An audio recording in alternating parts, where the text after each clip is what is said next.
Brad Means. I'm Jenny Montgomery. Thanks so much for staying with us.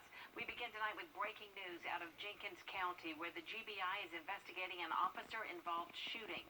According to authorities, a U.S. Marshal fired his weapon, hitting a suspect while on a call in the Foggy Field neighborhood of Millen.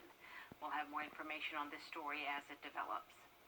Coverage you can count on continues now with the push to protect the streets of Aiken.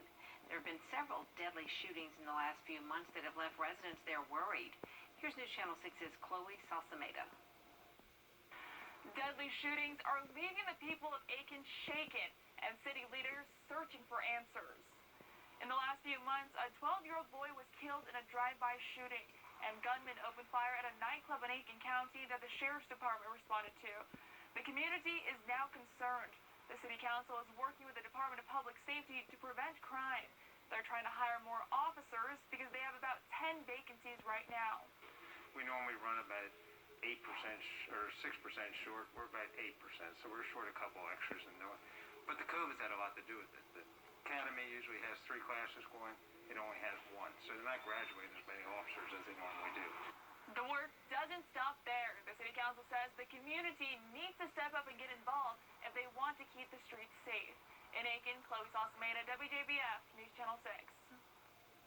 NSA whistleblower reality winner has been denied compassionate release from federal prison. That comes after Winter got the coronavirus while she was in jail. She's at an all-women's facility in Fort Worth, Texas. More than 500 inmates have gotten COVID. Her family and lawyers fought to get her out. They say she's medically vulnerable. She's been locked up since June of 2017 for leaking a classified report with top-secret information to a news outlet. An Augusta man is facing charges after allegedly kidnapping 2 people during a break-in. Warrants state that Roderick Frank reportedly kicked down the front door of a home on Beckmont Drive in Augusta.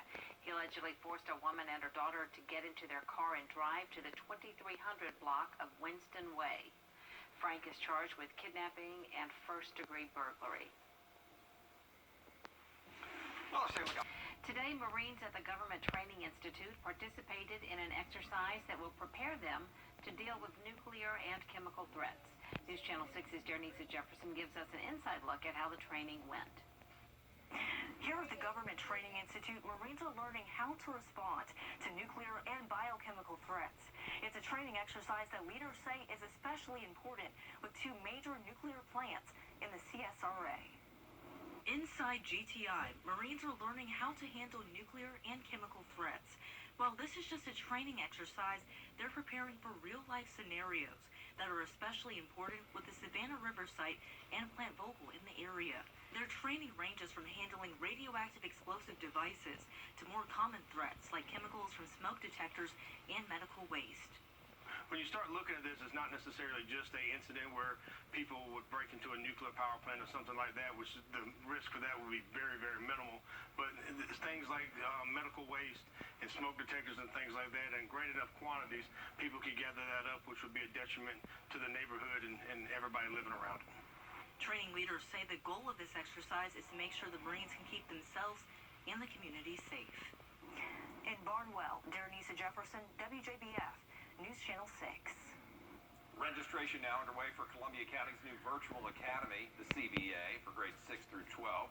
Kids who sign up need to have a solid internet connection in their own personal device. CVA students will remain students of their zoned school. They can still do extracurricular activities there. The deadline to sign up, January 19th. All the information for you at WJBF.com. Georgia Governor Brian Kemp held a